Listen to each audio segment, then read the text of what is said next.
Hello everyone, and welcome to the Dice Commando YouTube channel. I'm Andrew, with you here as always. This is the Commando Cast, a video cast about all things Star Wars Destiny. This video and others like this one are possible thanks to viewers like you. Please show your support with a like and subscribe, and be sure to hit the bell notification icon so you don't miss any new videos. If you want to get involved with the channel, consider becoming a channel member. There are many benefits to channel membership, including access to our Discord, exclusive deck tech and strategy videos, and the opportunity to help create channel content. I want to sincerely thank all our channel members, as I truly couldn't do this without your support. You guys rock. Go Commando. Hello everyone, welcome to Dice Commando and the Commando Cast. I'm Andrew with you here as always, and I'm joined by the notorious AoZ. How's it going, man? I'm doing great. How are you? I'm notorious now? Why not? Pulled down plenty of big titles to your name. Watched you play on stream a lot. So really happy to have you here today. So what are we talking about today, man? We're talking about Faltering Allegiances. Well, what is Faltering Allegiances? That would be the 11th set of Destiny. Oh, that's super exciting. Going to be released by Star Wars Destiny, A Renewed Hope, which is the player continuing committee.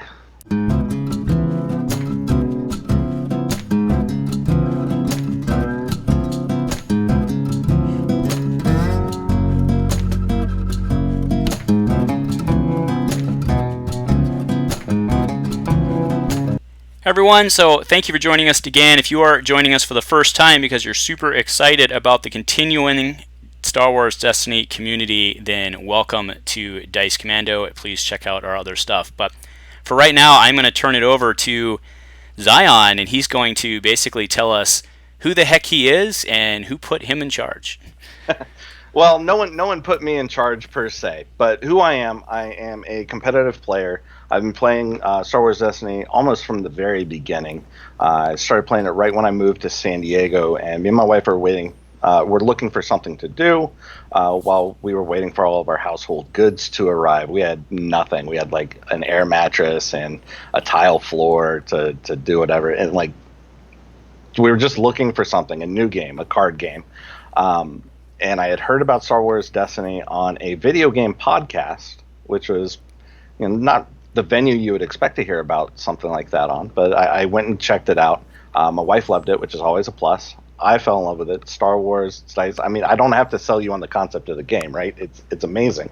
So I just jumped right in, and I'm pretty decent at it. I do all right for myself, tournament wise. I think that's an understatement, but yeah. As for nobody put me in charge, definitely not me specifically. So I'm here today to represent the entire group. So not only just the admin people who, we have the keys to the kingdom with the website and, setting roles up and delineating responsibilities and stuff like that. So your admins are me. We have Elrathian, we have Lanza, and we have Cruisin'. But I'm also here to represent the design team for set 11, or Faltering Allegiances. And so that's, pretty widespread there. I was thrust into the role of lead designer, just kind of keeping everybody on track and figuring out what needed to be done for the set. And you have Aaron Chapman from Australia. You have Rock and Troll, who I believe, and if I get this wrong, I'm going to pay, but I believe he's from Greece. We have a Thomas. I cannot remember where he's from. And then we have Vitalis, and I believe that he is American, but I'm not. Don't quote me. I'm bad at this kind of thing. But yeah, fair enough. Anyway, then just to just to clarify for everyone out there who again may be joining and doesn't understand the dry humor that I bring here on the cast, right? I was joking about the who put him in charge. Obviously, I mean the answer is these guys are doing it on their own, and I mean, you can take it or leave it, right? Yeah. So that's the thing, right? Like, we're gonna put this out there, and if nobody likes it, like, it's just gonna go into the trash bin, and this will have been a lot of effort. That was, not for naught. I did learn a lot of things. I had fun doing it. But if nobody likes it, nobody likes it. There's gonna be somebody else who would be more than happy, I'm sure, to step up and take a run at it. And they may do better if our attempt is a complete failure. Sure. There's no shortage of people who think that they can design cards and make sets, and I don't think that there's any shortage of talent in the Destiny community by which to do so. Yeah, I think that's also an understatement. That's been one thing that's blown me away about this community in general is we're a pretty. I mean, I'm sure that every community has people who are capable. I just think that it's a higher percentage in ours. I mean, I know we're tooting our own horns, but A we little have a bit. lot of leaders, right? Yeah. So, The community tends to skew older and more professional than other card game communities. So you get a good blend of skills, work experience, um, experience with just working as part of a team, and that really comes together and it really helps.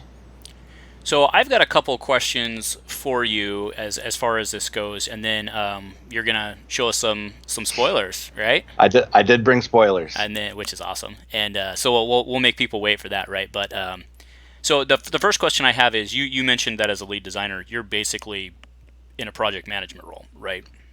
Yeah, that's pretty accurate. I make a lot of people mad by demanding things continuously. Right. So what has so the setup that you're having to do is beyond just card design, right? And beyond just throwing out ideas and making them test. I mean, you're having to develop an engine to make cards, right? And find art for these cards, or maybe not Yep. art, but something that looks pretty for these cards, right? So can you let us in a little on how that process has been going, and what we have to look forward to there? So we basically had to reverse engineer the design files for all the cards. So you got to think, you have X number of types of cards. Off the top of my head, I think it's like 7 different types of cards across 4 different colors, 10 different die sides. Ungodly amounts of text. Then you have 3 different factions. That's a lot of little pieces that go into designing a card, and it all has to be modular. It all has to connect well together. And so we have to isolate each little piece of a card, pull it out, identify it, be able to reference it, and then create a program to tie it all back together through something that's at least usable by a human. And that took a long, long time. Getting all the pieces separated out because it had to be high quality. It had to be not just high quality, but also well sized. So, like, just taking TIFFs isn't going to work. That's way too big of files. But if we go straight to JPEG through everything, you end up with so much artifacting. It's obnoxious. It's impossible to look at these cards. So that process, getting everything separated out, getting everything identified, being happy with the templating files, and then finding a way to tie it all together was an immense amount of work, a ton of work. So And I imagine, I mean, I know that, I mean, through normal work, and I mean, even the way I've run the cast, right, the upfront time investment is significant because you're getting your systems in place, right? Yep. So I mean, I imagine that's what you're dealing with right now. So are you guys going to have, I mean, there's a very well, I'm not going to drop the name, but there's a very well-known fan card creator site out there that a lot of people use. Is that going to be something basically like what you guys have? I'm not necessarily saying a website out there for people to use, but that's essentially what you guys are creating. Right. And we do have it built. We have it built now. We did reach out to that individual, and he didn't feel comfortable sharing his source code because that was exactly where we were thinking, like, oh man, this guy's already done this. Can we beg for the engine? Sure. Can we beg for this? Yeah, sure. And he wasn't comfortable, and that is perfectly fine. Like I get that 100%. You don't want to just fire your work off into the void like that. Totally get that. So no ill will there, but it was good seeing that it could be done, right? Like it's one thing to have it in your head. It's another thing, like, this is fully possible. We know it's possible. We've seen it. We can do it. And so just its existence was a huge boon for us from the start. Sure. Yeah, and then I mean, again, once you get your system set up, it should flow smoothly. And then if you guys create new cards in the future, you just edit that or whatnot. So no, that's good to hear. So then, I mean, I imagine this was not a planned question I had, but I'm going to go into it anyway. So I imagine that part of the reason that individual didn't want to get involved was maybe the concerns that a lot of the community have of, well, what if FFG shuts us down? How's FFG's role? So can you speak a little bit about how you guys is tiptoeing around the right analogy right now? I think tiptoeing is very apt. That is the phrase I would use. It's tough because we can't just like reach out and ask. If you ask, you always get a no. Like that's just how that's gonna work. We can't reach out. We can't go, hey, we want to do this. They'll be like, no, that's our property. Right.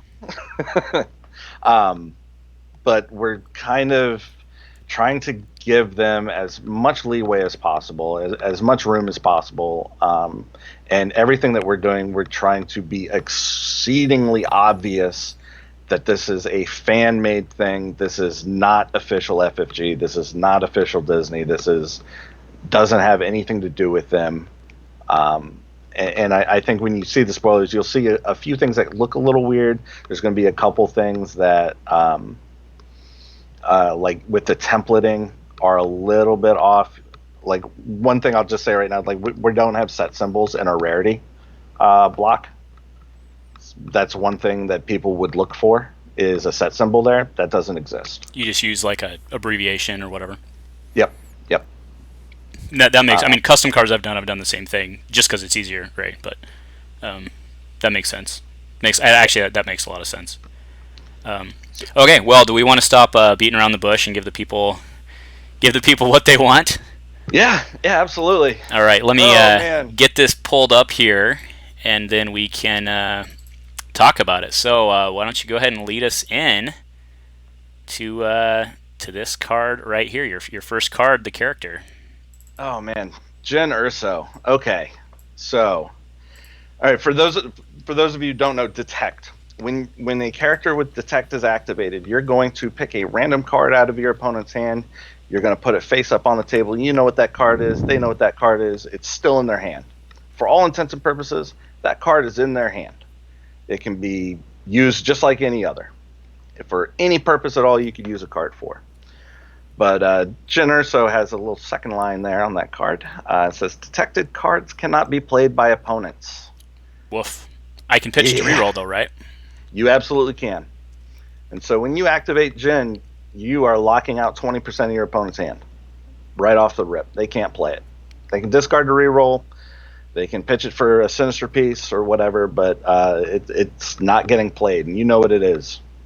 Fascinating. Yeah, so we've got Jyn Erso. She's a red hero, 1519 with 13 health, 2 gun, 3 gun, 3 indirect, 2 disrupt, a resource. She has a resource this time, ladies and gentlemen, and a blank. She's looking pretty strong. Oh, she's mean. She's really mean. Hero doesn't have entirely too many like super big scary people. Like Blue Villain does as the common go-to. They have Palpatine and Vader, and Hero now has Transformations Luke, and then there was a couple of attempts with Yoda, but never really panned out competitively. But Jyn is big, she's bad, she is mean, she's just all around rude. Just an absolute beast of a character. During our play testing, like it's fun to play her. It's interesting to play against her, but you feel so under the gun sitting down across from Jyn until she drops off and that ability of hers goes away. So we're like, finally, I can play my cards. I can play everything I have. Yeah, that power action is very interesting. So discard a card from your hand to discard a detected card from an opponent's hand. That's because. So I mean, we probably actually should have talked about detect before we went into the shebang. We've talked about it in the past, but I mean, you did an apt intro to it. But so we're not creating a new zone, right? Because it's still in your hand. Yep. Okay. So I mean, the obvious thing would be like I had alluded to of, all right, AoZ knows what's in my hand. He's going to do nasty things because he knows that. Why don't I pitch to reroll since it's dead card to me anyway? But then if it's a critical card to my strategy, I'm not going to do that. But then Jyn just take it away. I mean, yeah, that's rough. She God, like I want to use many words that you would just have to bleep out, but she's bad. Oh my God, like it is mean. It is an absolute joy to play her on your side of the table, and so frustrating against. Well, I don't know if you know this or not, but Jyn, ATG Jyn, was one of my favorite characters. Actually, I really enjoyed her Oh, with nice. the card stripping. So this is a really cool. Thank you for letting us do this spoiler here. Now, the question is, are we getting a blaster reprint, or are we getting a I'm new not. I'm blaster? not. Or... Not gonna answer that. Not All gonna right, fair answer. enough. Oh, so we're getting the blast. I'm just We gonna got. assume We that we're got. getting the blaster reprint. We're re-rolling her dice, discarding cards, perfect, or milling cards. Man, we've got a lot of things. There's going to be a lot of spoilers that are going to be coming out here over the next couple of months. So, maybe you'll see it. Maybe Yeah. you'll see something. Fair enough. All right, but until the time being, you heard it here first, folks. We're getting reprint of the ATG blaster, so you can start playing with that on TTS.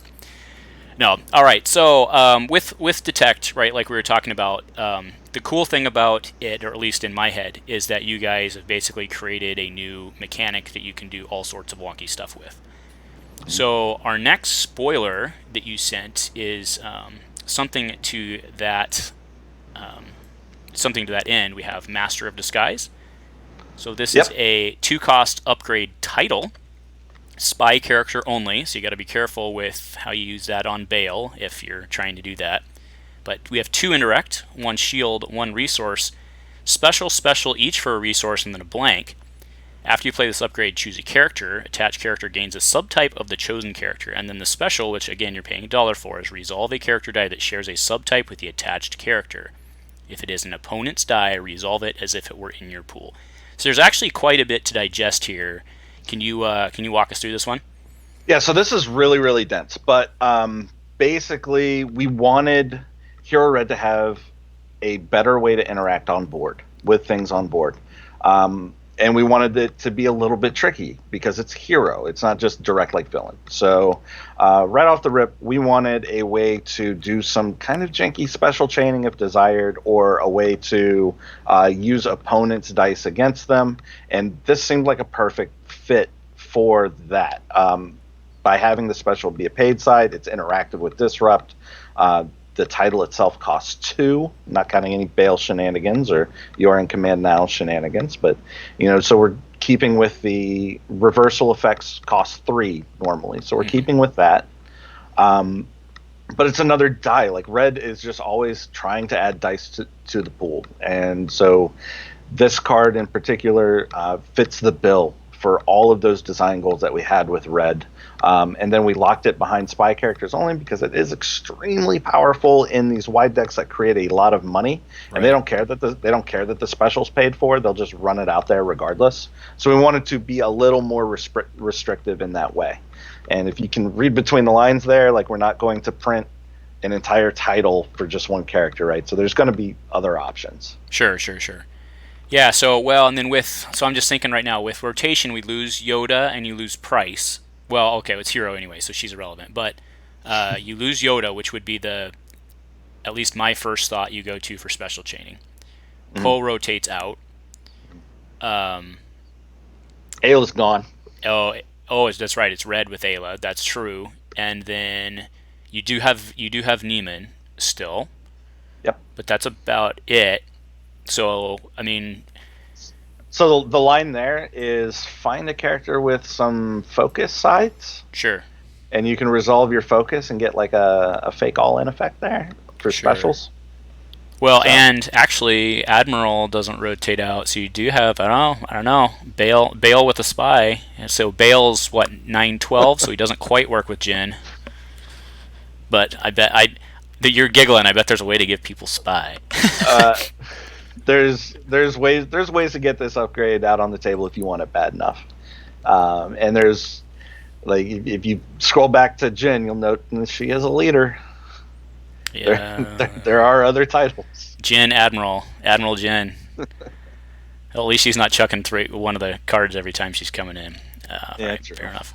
All right, so last spoiler that we were given today is an event. So this is a yellow neutral event. Forewarned, 0-cost event intel. We have actually seen Intel keyword before, but I didn't really do much with it. Yep. Remove a die showing a value less than the cost of a detected card in an opponent's hand. Remove a die showing a value less than the cost of a detected card in an opponent's hand. Oh, okay. That's kind of cool. Yeah, so don't see any reason post-rotation why it would change that 0 costs are common, and 0 costs are effective, and 0 costs are highly desirable. So this Forewarned is above curve. It costs 0, but you're picking a random card out of your opponent's hand with your detect ability. More often than you would probably want, it may be a 0 cost. So it's not going to be mega super reliable. And so we were able to keep within those design standards as of late for 0 cost is not always going to do everything you want it to do. There's going to be some failure state. Sure. And well, it's actually not above curve, right? Because you have to price in conditions as well, right? So it's typical is card from hand plus 1 resource plus condition for die removal. That's the basic value curve, or at least it used to be, and I think still is. Because like you look at Forsaken, it's card from hand, condition, die removal. Well, it's actually Forsaken's double condition because it has to be 2 or less, right? Yep. And this fits that bill because it's condition. The difference here is it's a floating condition because you could flip a 4, but you don't have control over that, right? So right. I think this is on curve. I think it's on curve. I have it pegged just slightly above curve. Like it's not.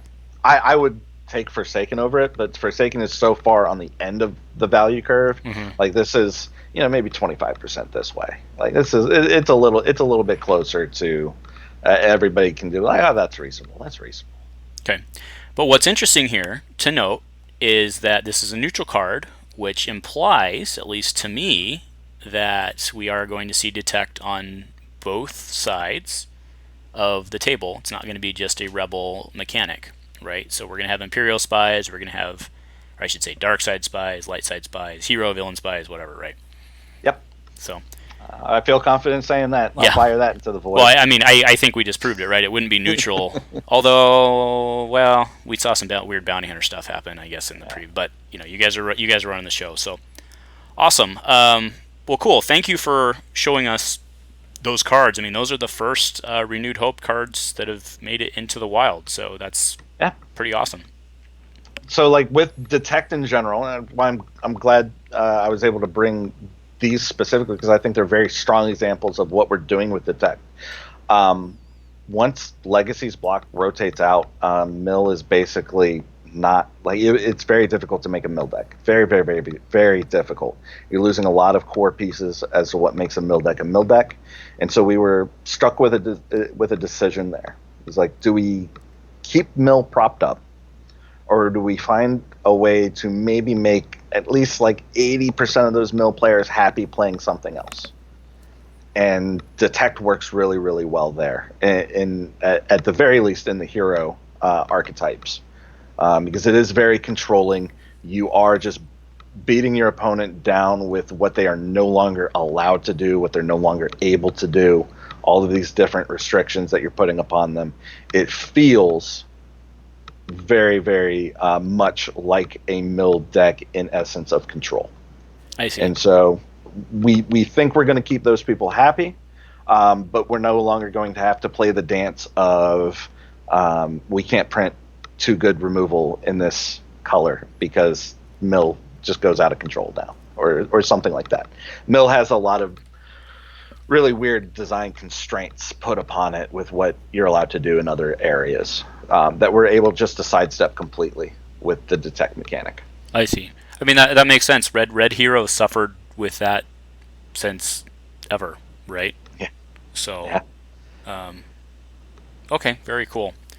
Well, I put out the feelers for some community questions, and I know you did as well on your Discord. So let's go ahead and hit some of those up, if you don't mind. No promises they'll like the answer. Yeah, and to be fair, guys, he has no idea what questions he's going to be asked, right? So you can always just say pass. If you and I mean this is a legit thing, right? You can always just pass if you feel that you're saying something that's going to get anybody in trouble or something like that, right? Something that the committee's not willing to say at this time. So, all right, first question comes from Dice Commando team member, actually, and local aspiring porn star Sparks, Nevada. Question I have for RH question I have for RH would be: will there be more thematic pairings, and will characters being released stay within canon? Thematic pairings, I think we have. So thematic pairings are something we are looking at, and that we did pursue to a certain extent. We don't want to do just nothing but thematic pairings because it's boring. One of the cool things about Destiny is you get to play out these what-if scenarios. What if Darth Vader teamed up with? I'm just totally blanking because I'm full of A Tusken Raider. Yeah, exactly. Like how does that make sense at all? It doesn't, but it's fun and it's cool and you get to see it in the game. But we're not like just ignoring thematic pairings. We're not throwing them away. We're looking at them. We're looking at the characters that people like. We definitely did put a couple characters in Faltering Allegiances that were in high demand. I don't want to say entirely, but basically entirely just to get people to buy in, right? Like we want some fan service. We want some goodwill to jumpstart us, and so we paid attention there. Fair enough. All right, next question's from Brad Velke, also DC team guy. Will there be something like a Worlds, Nationals, or even Regionals going forward? And if you're not able to answer that right now due to the world dying, that's fair. So let me put that one on pause for 5 seconds because I did miss the last part of the other gentleman's question, which was canon. Oh yeah, sorry. If I had my way, we'd be off canon right now. Like we would be taking every bit of source material and finding a way to make it fun. I love the Yuzhan Vong. I would put those in Destiny in a heartbeat. Everybody on the committee wants to make sure that if we do that, we aren't going to cause more problems within the Destiny community than the fun the extra source material would provide. So if you want non-canon sources, if you want non-canon things from Legends, please make a stink. And if you absolutely don't want that, make a stink about that too. This is something that we need community buy-in for very, very much, because any slot that somebody hates seeing because it's not canon anymore, and now we're not going to like sign somebody up. All right, now you have to go sit down across the table from it. You hate it, you have to sit across the table from it. So we want to make sure that it would be well received, or at the very least not cause people to burn things down. So that's a player-driven concern, or I should say a community-driven concern, not that you're afraid of Disney, right? I mean, and right. I think that's... Yeah. I actually hadn't considered that point of it. That's a pretty good answer, actually. I'm all for it, but I have to keep bigger considerations in mind. I can't just rule by fiat as much as I would like to. Fair enough. But so Worlds and organized play. Coronavirus is really killing any progress we could be hoping to make there. It's almost impossible to say. It's rough. It's just up in the air right now. We're interested. We want to do something. We don't know when. We don't know what the state of local Destiny events will be in that case. And so we would basically be starting from scratch almost all over again. After this much time, with FFG officially canceling Destiny, we'd be starting from scratch, and that will take time. Okay, I mean, I think that's a completely reasonable question or answer. I mean, nobody knows, right?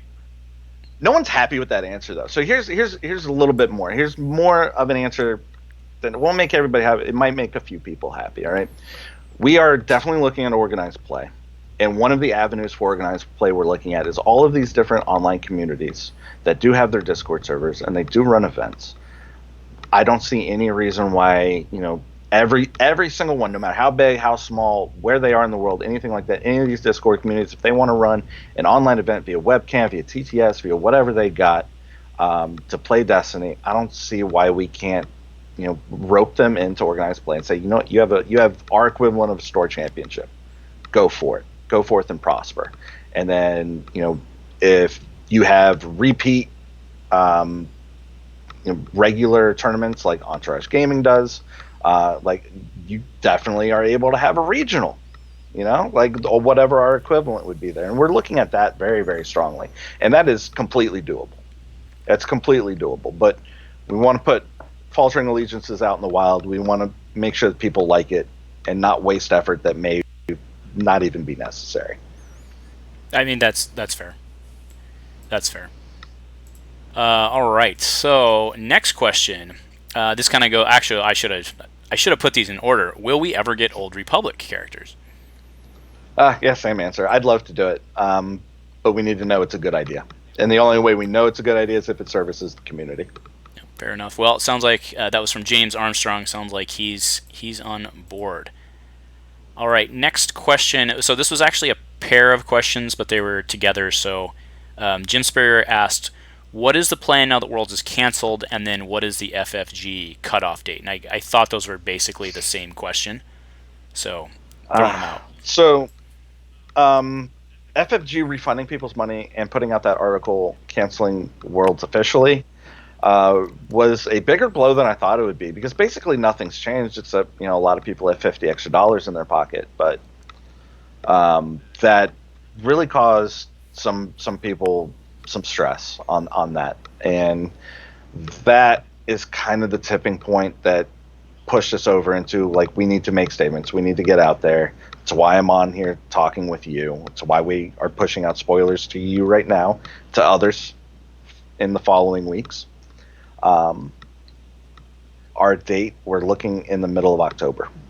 We have not nailed down a specific day, but we are looking in the middle of October, ready to press play. Okay, sounds good. And then, I mean, so just to clarify, for those who've not watched or maybe not up to speed, they have already previously, I mean, this was back in April, I think, had published that this set is designed independent, or it's designed to float regardless of if Wild Horizons comes out or not, right? So even if they press the go button early, and then let's say we do get Wild Horizons in spring 2021, we're still good to go, right? It should slot in just fine. Yeah. Either way. Okay, sounds good there. All right, so this is good. So Mark Lockett, gentleman you may be familiar with, how many cards are in the first set from the Renewed Hope? It's currently sitting at 93. I am trying to cut it down to a tight 90.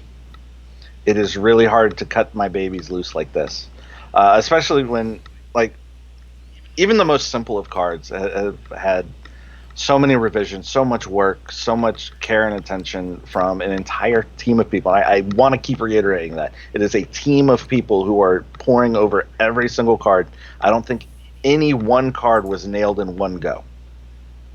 Every single one has been reiterated, but I want to cut it down to a tight 90, and so I'm just really turning the thumb screws on this. I'm like, what can we ditch out of here? What can we get rid of? What is not in perfect line and harmony with the rest of the set that we can push off to a later date? Yeah. So I want to get it down to 90. I may just have to suck it up and go with an odd number of 93. I mean, I don't think it matters, although from a printing standpoint, you like multiples of 8 from a printing standpoint, right? But just because that's how many fit on a page, but I don't think that's really that big of a deal. Okay, and then I guess my add-on on that, it would be how many, like, what's the ratio of reprints we're looking at? Like 10%? For Faltering Allegiances? Right. Let me think. 0%. Oh, okay. Interesting. Not a single one. All new. Pickings is dead, ladies and gentlemen. You heard it here first. That's not to say that we won't ever reprint. Sure. Don't have anything like a problem with it. I can't imagine Destiny without flank being standard legal. Like, why reinvent flank? Flank is already there. It works. Best defense, field medic, right? Yeah, it's just common stuff like that. Yeah, absolutely. Okay, great. I think I had one more, but I was an idiot and I closed my window. All right, so Tim Siddharth. This is our last question. Tim Siddharth. He wrote quite a bit. He said basically just tell me everything. But the one I picked was in your ideal plan, your team's ideal plan. About how many sets would be released a year, and how large would they expect those to be? So set 12 is actually really going to be the test case. So we went over like all the groundwork that was laid earlier, and you're right, and that is a huge percentage. But we were laying that groundwork as we were designing cards, as we were going through our initial steps. So I didn't get a good estimate of how long creating a set will actually take from Faltering Allegiances. So set 12 is going to be our test case. I believe that it will be possible to push 3 sets a year from 90 to 110 cards per set, and I think that's very doable. I think that's quite achievable. Okay, so then let's do the quick math, and I mean, let's be very clear here. The amount of work that goes into doing this, especially when these people have like real jobs, is significant, right? So, and about it's what roughly 160 cards per set, right? Standard, or the FFG they were roughly 150, 160 cards a set, right? So Yep. your standard legal is roughly, with all the other stuff, was roughly 1,000-ish cards. So we're going to be slightly below that, assuming that your guys rotate on the same frequency plan. Be a little lower than that, but all of the cards are going to be, in theory, higher quality, right? Like, we're going to have less dead cards, I would assume.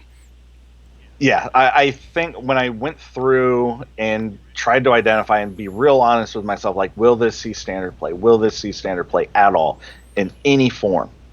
I think I came up with less than 20 cards out of our set that would either be really niche or worse, and that was really stretching.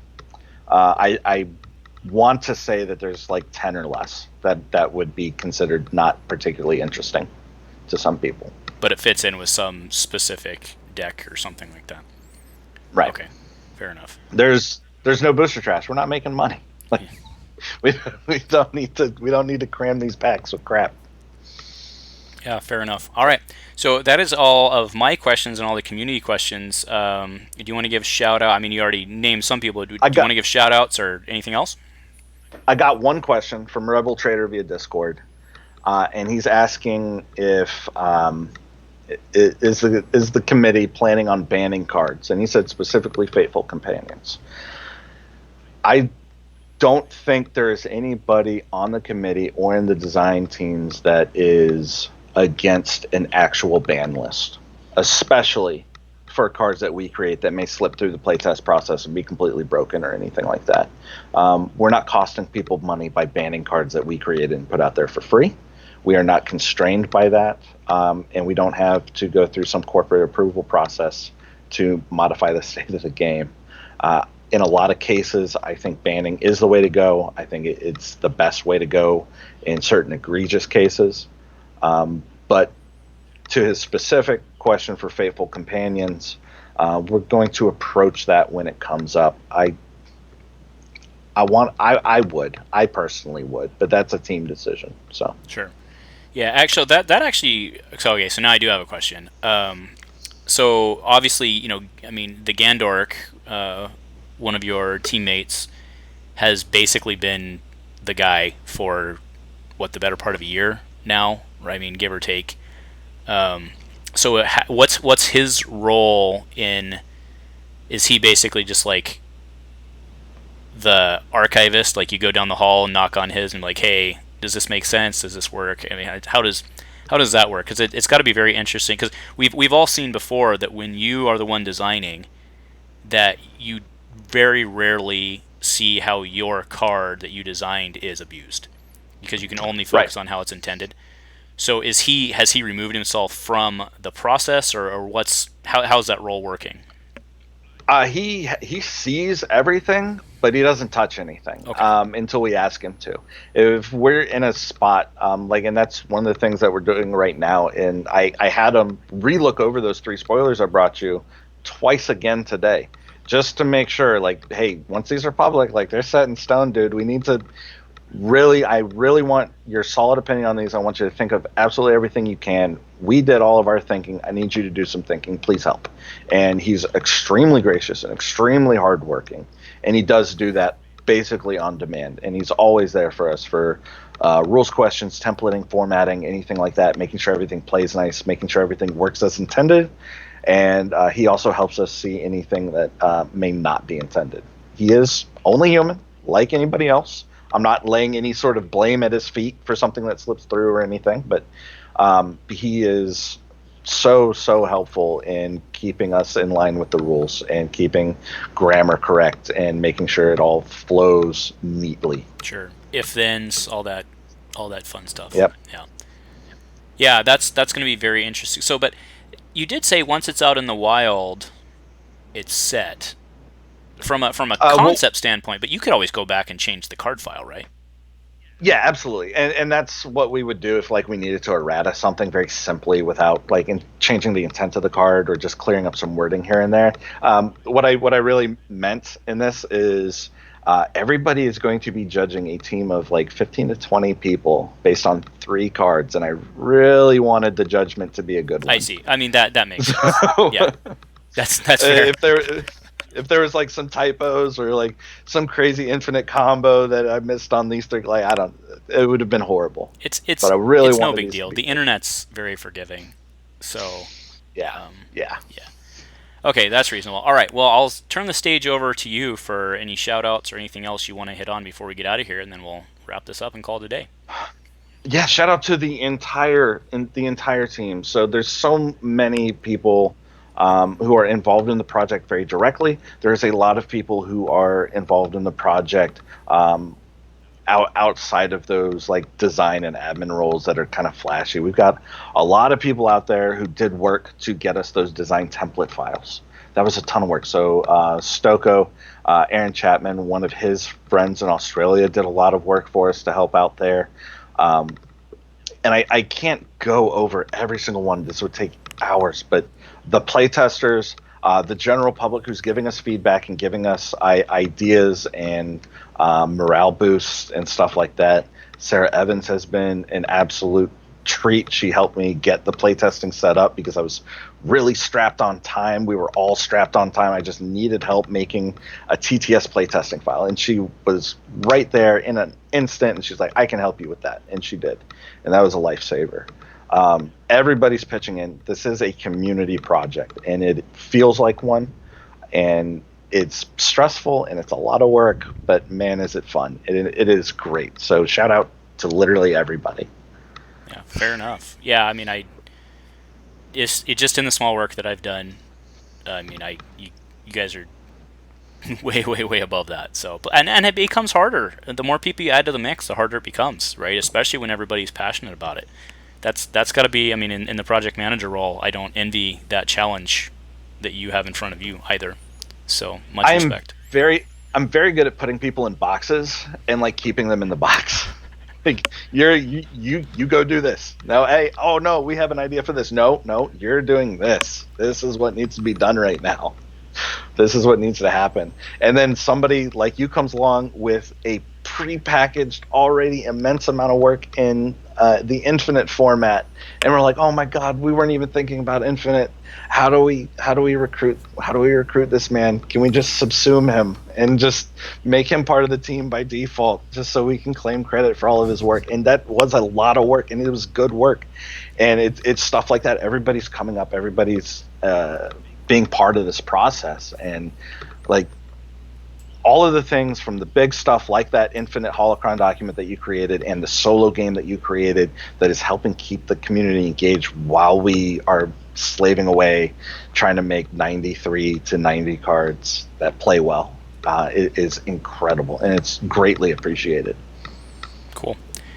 Well, again, speaking of greatly, we do appreciate you choosing this venue to kind of throw this first stuff out, and I know that there's going to be a lot of excitement going around to the other content creators still standing as we see these spoilers go through. So please make sure everybody to check that out and continue to support the community in whatever way you can. So as we get out of here again, thank you. Do you have any other shout-outs to give? How do people find you and the Renewed Hope Committee?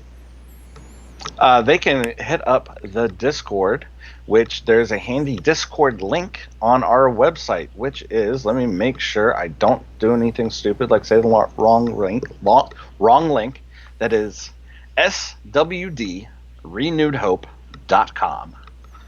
And that link will be in the description. Discord. Of course. Yep, there's a Discord invite there. You can come on there. There's not a whole lot of channels that the public have access to at the moment. But as we actually move into a release, that is going to expand out quite a bit, because it's going to be the default landing page for anybody who goes to the website to print out these cards or the sticker sheets and all that nonsense. So awesome. That it will be popping a little bit more here in the coming months. Well, I'm sure your Discord's going to be bumping here. Well, this is going to go up Monday morning, so that'll go up at 4 a.m. my time. So I bet about 7:30 a.m. your time, it's going to be bumping. So no, but this is very exciting. It's what we've all been hoping was going to happen, and because of you guys, it's going to happen. So awesome, thank you. So thank you for having me. Oh yeah, thanks for. We had a bit of technical issues getting off, so thanks for your patience there. But no, so everyone else, if this is your first time joining us, thank you very much. To those of you who have kept things going and have stuck around through everything over the last several months, thank you for supporting not only this channel but the community. And if nothing else, guys, go Commando. Go Commando.